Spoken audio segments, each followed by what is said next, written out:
Good morning, everybody. Hopefully everyone's having a good morning so far, and I'm going to go and get right into it and welcome Vishnu Parasuraman to the stage. Vishnu is the, and I'm going to make sure I get this right, the Federal Hybrid Cloud Transformation OpenShift Offering Lead and Practice Lead. Okay, that's a long title. But please join me on the stage. So Vishnu, you've been with IBM for 12 years, supporting various clients, including most notably the TSA. And before that, you've been working with the OpenShift Offering and Practice Lead and Federal Consulting Tests Lead. So please tell me a little bit today. We're going to be talking about quantum computing. Right. So, and the title of the session is Limitless Potential. So right. Tell me, where we are with respect to quantum computing today, and what sort of problems and challenges can we address with quantum computing as it stands today, and particularly for the federal government. What kind of challenges does quantum computing help the federal government deliver, and products and services that the federal government can deliver with quantum computing? Yeah, sure. First, thanks for inviting me to speak here. So yeah, this kind of hits on one of my passions, and actually why I have that long title is I'm in government consulting because of the end goal is to provide services for people. So I love the title of this session too, Limitless Potential, because that's really what quantum computing is. And kind of on a high level, we've been conditioned to not try to solve very complicated problems with a lot of variables because we can't do it. So it kind of opens the door to tackling all sorts of problems we probably haven't even thought of yet.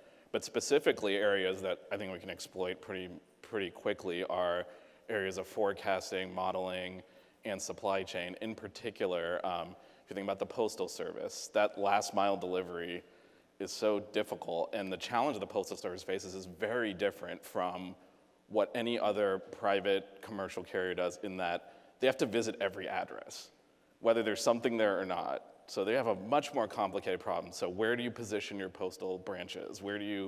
How do you most efficiently hit every single address in a neighborhood? Because they don't know if you stuck a letter in there and raised the flag up, right? So they have to go check. So it's a very complicated problem. So what can that provide to citizens? Faster delivery time, cost savings, and then actually just more efficiency across the board.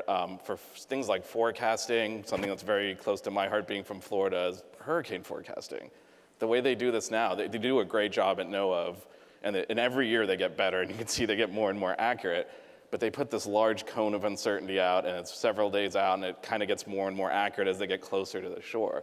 Now imagine if you could issue that warning or that watch 3 or 4 days in advance, because you're able to crunch their numbers. You can release updates more quickly. Now they do it an intermediary every 3 hours, and then a full advisor every 6 hours. Imagine if you could do that every 30 minutes and just get more accurate data to people. And that's where I'm really excited about just the ability to impact people and save money, save lives.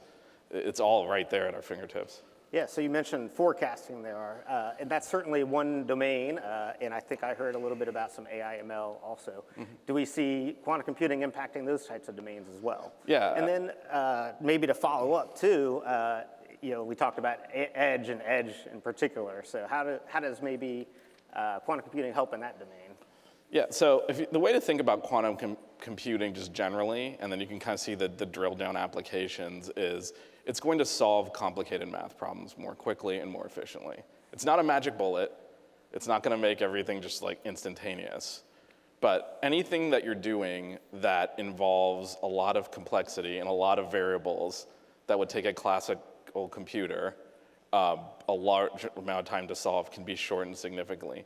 So a lot of the things that we could theoretically do with a classical computer, but that we would never do because it's too inefficient, it doesn't make sense, the amount of computing power it would take, it's not really viable. All of a sudden becomes viable. So yeah, edge computing, artificial intelligence, that predictive analytics, all of that comes into play as something you can do more accurately and more efficiently. And then that makes it practical, because a lot of times the barrier to technology is not that we can't do it, it's that should we do this?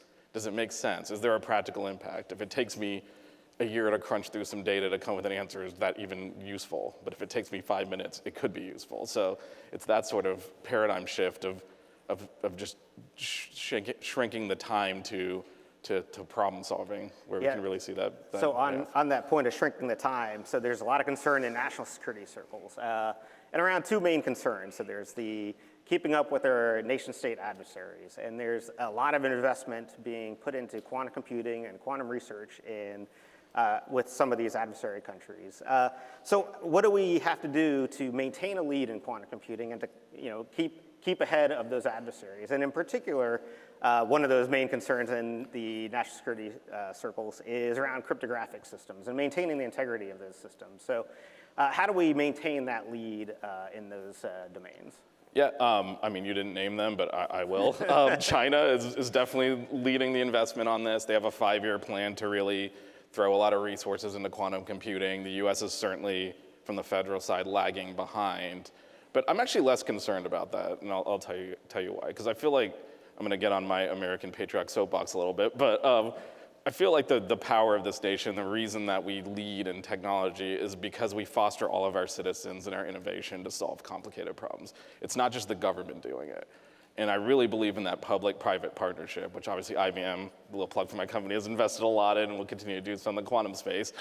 But I think fostering our intellectual capital, not just from the government side. The government does need to invest. They provide, if you don't see any innovation in this country, frankly, without significant government innovation. But I think taking that, partnering with universities, there's still very few universities that have master's degree programs in quantum. So you got to grow that intellectual capital as well. And I think that's where we can still have a competitive advantage because of the quality of our academic system, the diversity of thought in our population, and our ability to come up with novel, innovative solutions because of that. Yeah, so I think one area where we're seeing that is, for example, there's been a couple of recent executive orders. There's now NIST sponsoring quantum initiatives. Right. And there is investment getting moved into that area. One challenge, though, that might remain is, and you hinted at this earlier, quantum computing is really fundamentally a different paradigm to computing than classical computing. How are we going to, create the talent and retain and train that talent that can contribute to maintaining that quantum supremacy and maintaining that edge over our adversaries? And how can we best direct that sort of development? And I know IBM maybe has already helped in that respect. Maybe you can highlight some of those things IBM has done. Yeah, so IBM, we're big believers in quantum computing. We have a roadmap through 2026 to build out this investment and grow it. And it's an ever-changing roadmap as it evolves, so we're in it for the long term. In terms of where the talent comes from, it's got to come from the university and the academia. And I think the big thing is demystifying quantum computing. I think it's still viewed as a niche thing that is very complicated, very difficult to do, and it's not. And I think kind of demystifying it, having it go, for lack of a better word, mainstream, it is, as a techno geek, it is really cool, but it's not that hard to get into. And I think, for STEM majors, this should be a viable option. And I still think it's viewed as more of kind of an ivory tower thing. And I think that's where you'll kind of see I mentioned earlier, there's very few, out of, I think it was 176 universities that offer any kind of quantum computing track, only 20-something offer a master's program. So it's very limited right now, and that's where it comes from, and that's where the talent will grow out of. Yeah, so that's definitely a place where there is a lot of talent right now in the academic research community. IBM, though, is partnering right now with a lot of, in addition to those universities, a lot of government agencies as well. Maybe can you tell me where some of those investments are happening with respect to partnering with the government specifically? Yeah, absolutely. So we work with the government to kind of push the envelope. I think the big thing with quantum computing is it's here, but it's not here. So it's working with them in a two-pronged approach. We've talked about the potential for quantum computing and the problems it can solve, but it also creates problems. So it's kind of doing both of those things. You mentioned the cryptography earlier. It will render some of what we're doing today from a cryptographic standpoint obsolete. So that's kind of where our focus. So we are focused with a lot of national security areas in terms of there's definitely concern about that in terms of losing that secure communication. So that's certainly where we spent quite a bit of time. Okay. Yeah, and certainly post-quantum cryptography is a major focus of, for example, NIST. It's not directly related to quantum computing, though. And there's also some other adjacent areas in the quantum domain that we're currently exploring, like quantum measurement, quantum sensing, and things of that nature. How do you see that affecting how we, again, deliver government services and operations, and what are we doing to explore those domains today? Yeah, so that's another good question. So the measuring and sensing, again, this is really in a way, a data exercise. So the ability to solve those complex problems, so getting measurements, so you think about anything that the government is providing a service of, where they need to solve a complicated problem, and they're trying to optimize a solution. And I think that's the big thing. You know, I think the government definitely gets a lot of what they do right, and we tend to kind of downplay that. But their job is really hard, and this simplifies it. And I think any service you see that's provided, you know, you can shrink the time to get services to people. That's a huge benefit. So anything from, well, we had an election yesterday. What if you can more efficiently place your polling places to shorten lines, right? Yeah. I mean, things like that, because you can, with quantum computing, you can do things like, let's layer in traffic patterns. Like, it looks like we should put this here, but actually there's a bunch of one-way streets around it. We should move it over here, and then if we move that, we move this. And those are the kind of like the planning issues that we run into with classical computing that's very difficult to solve, that quantum computing kind of crunch through. Yeah, absolutely. Those are definitely some use cases that quantum computing can definitely hit. There's others as well, so material science, for example, or pharmaceutical and chemistry applications as well, areas of pure research that the government is involved in. What today is, say, quantum computing and IBM specifically as an industry leader in that space doing to help develop those use cases, keep quantum computing relevant, and improving access to that. I know one good example is just taking the IBM suite of quantum computers that they operate today and making those available via SaaS services through the IBM Quantum Experience. But maybe can you tell me other areas that IBM is doing to help build up and make quantum computing more accessible to our users? Yeah, absolutely. So you mentioned kind of the big thing is we actually have quantum computers, which is not a lot of people actually have access to, and we do make those available as services that allow people to get their hands on it. The QuizKit program is a really good place where you can go and actually get your hands on a quantum computer. But the other thing is, I think the big thing that IBM is doing to invest in quantum computing and kind of advance the envelope is really continue to be agile around it. And I think that's important. It's not going to be a linear, whatever roadmap you have, it's not going to follow that exactly.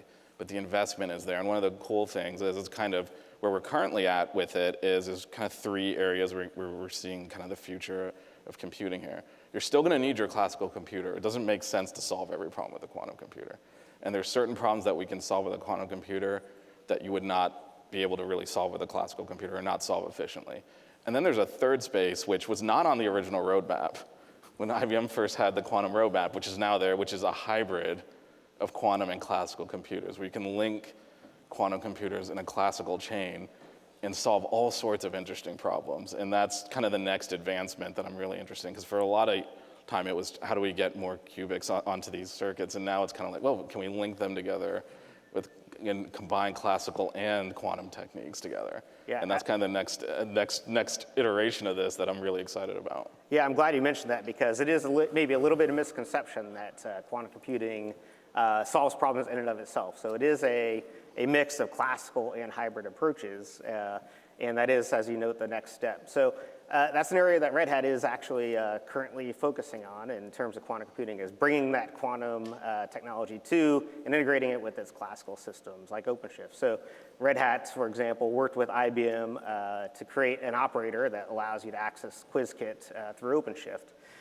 Do you see that as kind of one way that customers and users and government can explore the possibilities of quantum computers and integrate those in with their classical systems and classical compute regimes? Yeah, absolutely. And I think it's important to again, this goes to that demystification, to your point. You can combine them, because I think there is always going to be a reluctance when you say, well, we're going to just cut you all over to this completely new thing. So the ability to be able to combine the classical with the quantum is critical to actually have adoption, because you can, let's start with a small thing, we can link it together. It's very similar actually to hybrid cloud journeys, right? If you're not ready to just move everything to the cloud, well, we can do, leave some stuff on premise, put some stuff in the cloud, and then, figure out what the right balance is. It's the same thing here. Not everything makes sense to do with a quantum computer. Yeah, so the last few seconds here, I'm going to ask you for any parting thoughts, and I'm glad you finished on that comment about it being a hybrid approach. But last few thoughts here before we close up. Yeah, to me, this is the future of computing, and it's an exciting, and I know there's a lot of trepidation about the security concerns which we talked about, but it's an exciting thing to be in. So I encourage people not only to obviously take an interest in it, but really get your hands on it. It's not as technically challenging as you would think to really get into it, really understand it, and it's a great space to be in going forward. And I think certainly talking with a lot of our young people, they're excited about as well. So we talked about talent retention, getting into this. This is something that I think future generations are going to want to be in as well. So now's the time to invest. Yep. I agree 100%. The time to invest is now, and it's an exciting technology in the future of computing. So let's make that future happen. Thank you, Vishnu, for joining me on stage today, and appreciate your comments and insights. Yeah, likewise. All right, thank you.